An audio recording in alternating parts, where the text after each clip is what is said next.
دوست عزیز قن سلام، خدا کنه خوب آرام باشین، جور و سلامت باشین و این می لحظه از گوشه و کنار که من از پرده تلویزیون خود میگردین شما را بازم خوش آمدید میگم در ویدیو امروز. این ویدیو یک ویدیو کوتاه باشه، شاید 5 دقیقه، شاید 6 دقیقه، شاید 10 دقیقه، ببینیم که گپای ما تا چقدر طول میکشه. امروز روز پنجشنبه است، تاریخ 22 آگوست و بخیر 5 روز مانده که اسرا بخیر 2 ساله شوه و دینمی هفته دینمی روزا ما هم مصروف آمادگی سالگرد تولد اسرا رو میگیرم، بخیر 2 ساله میشه و در این ویدیو دوستا میخواستم همراه شما یک خوشی خود شریک کنم و او هم این است که بخیر خانواده ما از 3 نفر به 4 نفر تبدیل میشیم، یعنی دیگه خودشون میفهمین دیگه بخیر یک بیبی نو درستک. باورشون شاید نشه دوستا، ما خود من دیروز یعنی فهمیدم دیروز در خانه تست کردم و پوزیتیو بود، باردار هستم بخیر. دیگه نمیفهم که چند هفته است، نمیفهم چقدر دیر شده دیگه دوستا. دمی چند روز پیش یک رقم خسته بودم، زیاد خوالود بودم، خواب میگرفت من، اگر نه من روزانه اصلا خواب نمیکنم، با طرفای چاش یا طرفای دیگر که میشد من زیاد خواب میگرفت دیگه. از همون خاطر دیروز گفتم باشه یک دفعه تست بکنم که چطور است. ما و شوهر ما یعنی پلان داشتیم که مثلا اسرا بخیر 2 ساله شوه، بعد از او دیگه باز آمادگی از این میگیریم که برش یگانه خوراک یا برارک خیر دنیا بریم و اون قسمت ای بوده که یک هفته پیش از اینکه اسرا 2 ساله شوه ما فهمیدم که یعنی باردار هستم. یا دوستا هنوز به هیچ نگفتیم، خودش خبر نداره، برش نگفتم بخاطر که پلان ما ای است که میخوایم در روز سالگرد اسرا برش بگم، یعنی سرپرایز کنم چرا. امروز رفتم پیش دکتر، امی صبحی ساعت 9 بجه وقت دکتر داشتم، اونجا رفتم باز بر من معاینه خون داد و نتیجهشی روز دوشنبه میاد. دکتر بر من توصیه کرد که زی تابلت های الویت باید بگیرم برای پرگننسی است و کسایی هم که مثلا پلان داره که میخواد حامله شوه باردار شوه از این تابلت ها پری کانسپشن شی باید بگیره، یعنی پیش از مثلا 3 ماه پیش از اینکه میخواد حامله شوه باید که از این تابلت ها بخوره. ولی من از دوران بارداری رو گرفتم امروز یگانه از این تابلت وقتی آدم باردار باشه حتما باید بخوره و در پالی از این دوستا ما ویتامین دی هم میخورم و باش که بخیر پیش دکتر برم بینگرم که مثلا بدن ما ویتامینایش چطور است، کدام ویتامین‌ها رو من کمبودی دارم، باز بر من یکی چی توصیه میکنه دیگه باز بینگرم که چی میگه دکتر. در اینستاگرام یکی از دوستا من پرسان کرده بود که ای که من مثلا میخوایم که اولادای ما چقدر تفاوت سنی داشته باشه، باز من همونجا براشون گفته بودم که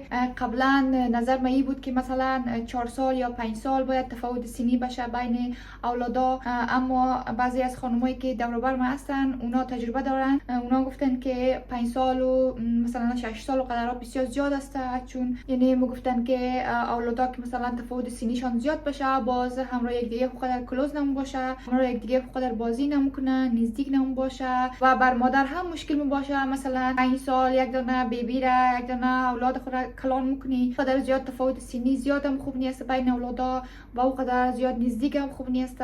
مثلا بعضی ها بعد اول 6 ماه باشه باز اونا باردار باشن و یا مثلا 1 سال 1.5 سال تفاوت سنی داشته باشن.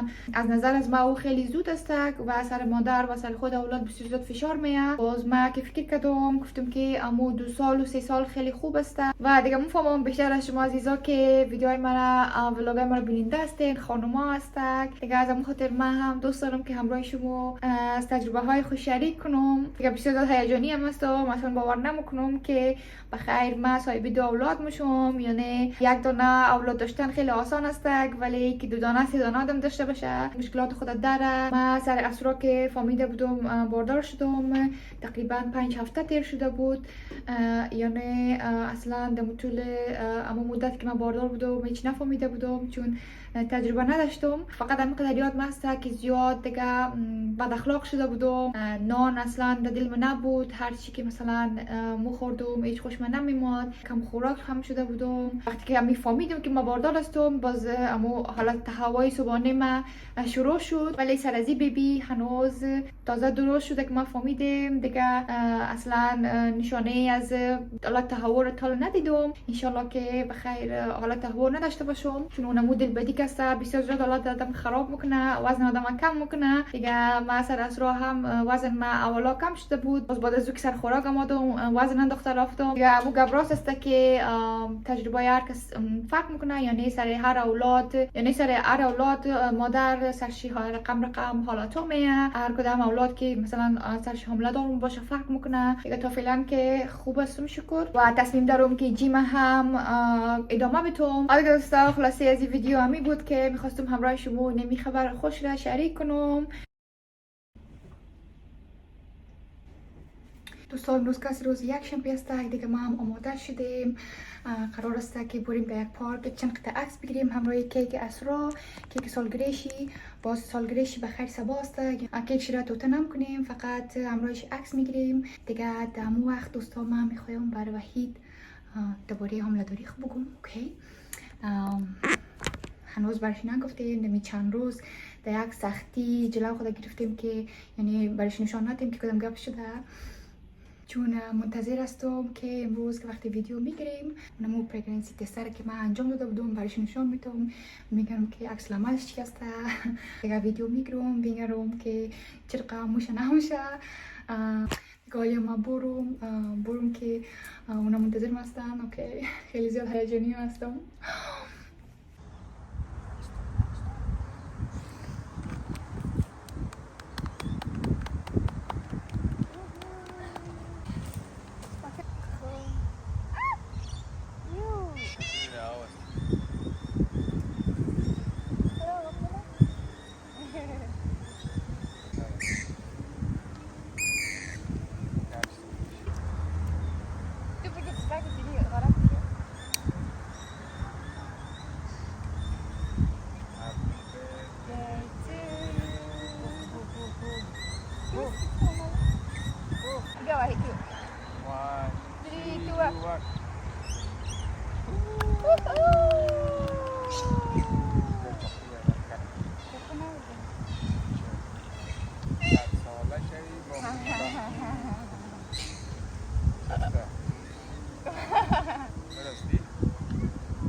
باید مواظب مامی باشه.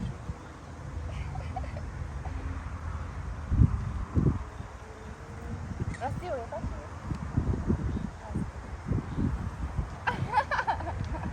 پس عمیق بشه.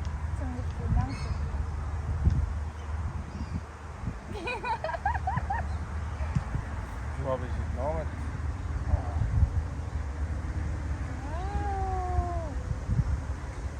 شاید دادی کل دانه میبره نفیس.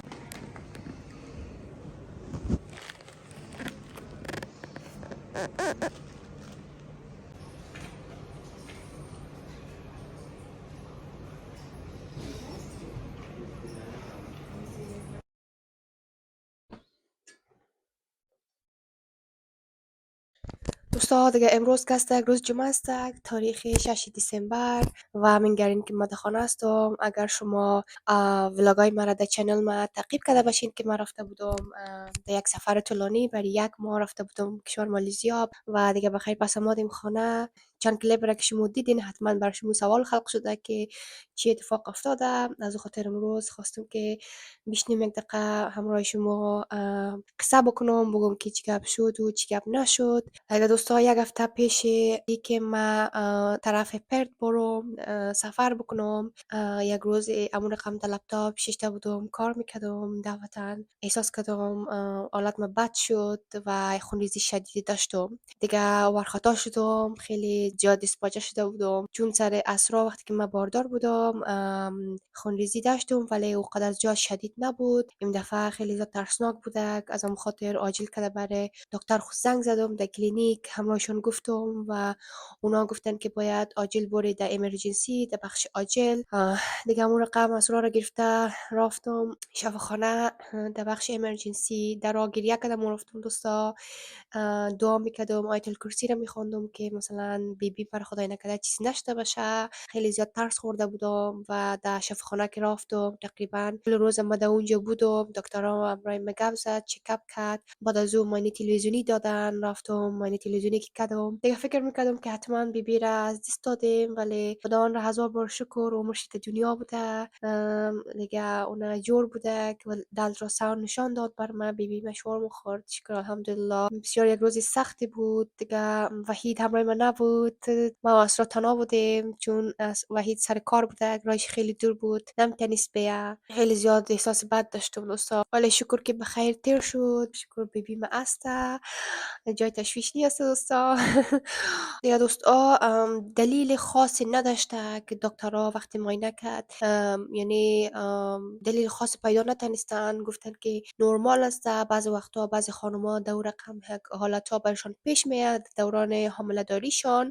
دیگه من از چند نفر پرسان کردم، اونا گفتن که مو نبودیم اونطوری. از خارق پرسان کردم، اونا هم گفتن ما اونطوری نبودیم ولی نمیدونم من چرا رقم شدم و دکترها میگن نرمال بوده. در سر اسرا دوستا سپاتینگ داشتم فقط یک هفته یک و نیم هفته طول کشید ولی این دفعه سر از بی زیاد طول کشیده که اولش زیاد شدید بود ولی فعلا که فقط کمک سپاتینگ است که ما بلیدینگ میکنم.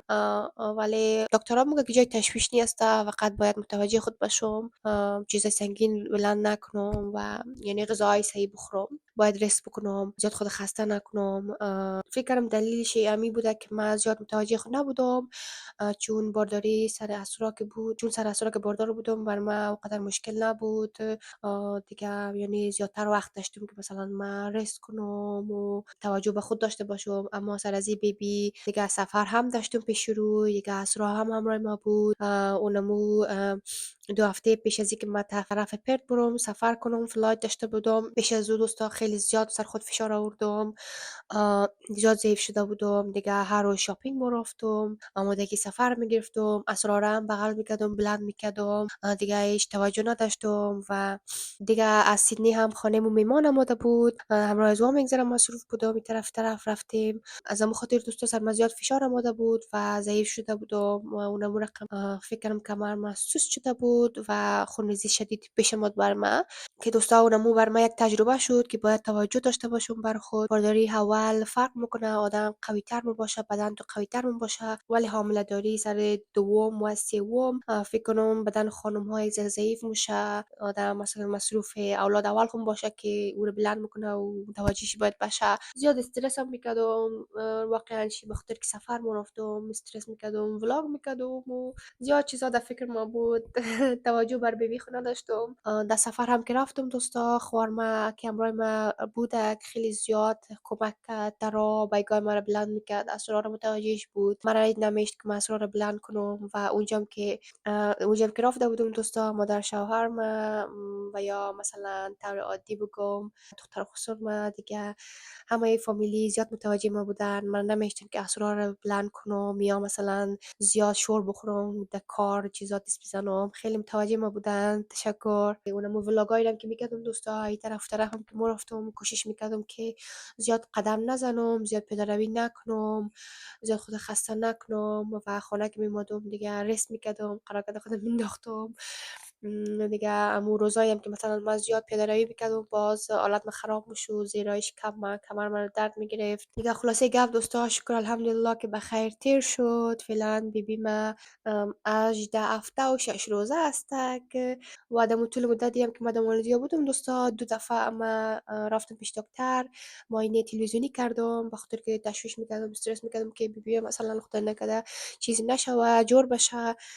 چک اپ میکردم و دیگه وقتی که باز پس امادم ملبورن، پس که امادم آجیل کده وقتی دکتر گرفتم رفتم پیش دکتر، خو همراه از گپ زدم، باز بر من دکتر معاینه خون داد. معاینه خون که سل کردن گفتن که آهن بدن تو و هموگلوبینش خیلی زیاد کم است، یعنی از نورمال بسیار زیاد کم است.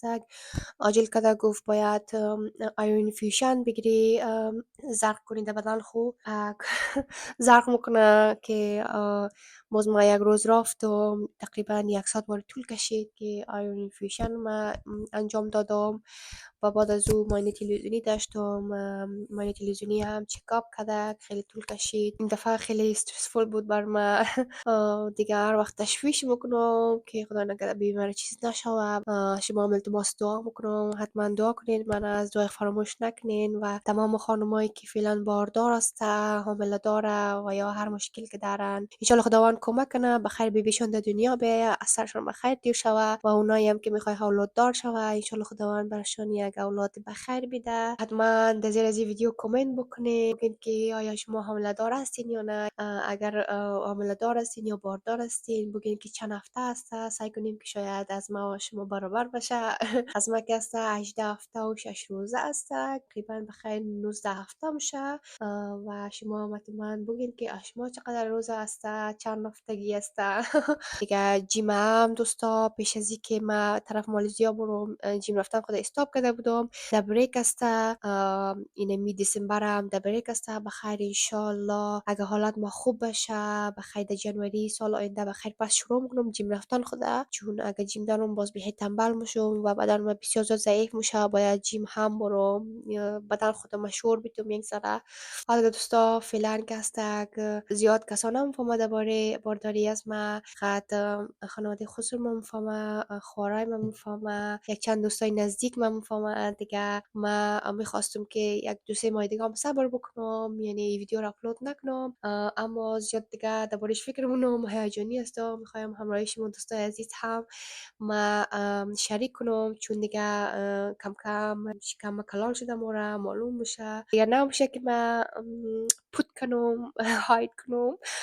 سر اسرا ما در سوشل میدیا ایچ نگفته بودم، در فالوورای نگفته بودم که من حامله دار هستم تا وقتی که اسرا در دنیا آمد، چون او وقت ما ولاگ نمیکردم مقدر ویدیو نمینداختم، از خاطر دیگه کسی نمیفهمید. ولی فعلا اگر من ویدیو بندازم در یوتیوب ولاگ بکنم دیگه معلوم دار است که شکم معلوم بشه، کم کم که کلان شده بره باز زیادتر معلوم بشه. هیجانی هستم که همراه شما دوستا هم بخیر شریک کنم و منتظر کامنت های شما هستم که حتما بگین شما هم حامله دار هستین یا نه، یا مثلا قصد دارین که باردار شوین. بعد از این ولاگ دوستا ما شاید برای 1-2-3 هفته واری ولاگ نکنم. این دسامبر هم میخوایم که بریک بگیرم از یوتیوب، از سوشل میدیا، در اینستاگرام شاید باشم، شاید کم کم یگان استوری بکنم یگان پست بکنم، اما در یوتیوب شاید قدر نباشم، چون واقعا در بریک در ریس نیاز دارم و میخوایم که اینمی رخصتی ها را همراه خانواده خود همراه دوستا تیر بکنم. ما اینمی دسامبر را پیش از اینکه سال نو شه بخیر میخوایم که این سر بریک بگیرم، ریس بگیرم، به خود برسم، چون از سفر که آمدم همه چیز گدواد است فعلا در خانه، روتین صحیح ندارم، صبح کی وقت بیدار میشم، پس باید تا زندگی نرمال خود برگردم و یک ذره خود تقویت کنم. احساس میکنم که زیاد ضعیف شده مورم، زیاد پشت شما دوستا هم دق میشم، هر دقیقه میخوایم ولاگ کنم، ولی به خاطر خوبی خود من باید متوجه خود باشم. امیدوارم شما هم درک بکنین و همراه ما باشین. ما مرا ایله نکنین، ان سابسکرایب نکنین. من میگم خیلی از دوستا هستن که سابسکرایب میکنن باز پس ان سابسکرایب میکنن، یعنی او مربوط خودشون باشه اگر دوست دارین یا دوست ندارین. ولی من خیلی میخوایم که همراه شما باشم، شما هم باشین سابسکرایب کنین و همیشه همراه من باشین. من اینالی روان هستم برو یک ذره سودا برم، چون که صباح بخیر دوستای من خانه ما از خاطر مانده نباشی از ما یگان چیز بگیرم، یگان چیز آماده بکنم. امشب هم روان هستیم که بریم سیتی که هفته نو بخیر خوار ما پس ما را پرد از خاطر گفتیم امشب یک بار سیتی بریم نان بخوریم دینر بخوریم و اونجا رو بگردیم. درشته که سیتی نرفتیم از وقتی که پس از مالزی آمدیم هیچ وقت نشده که یگان چکر ایسوسو بریم.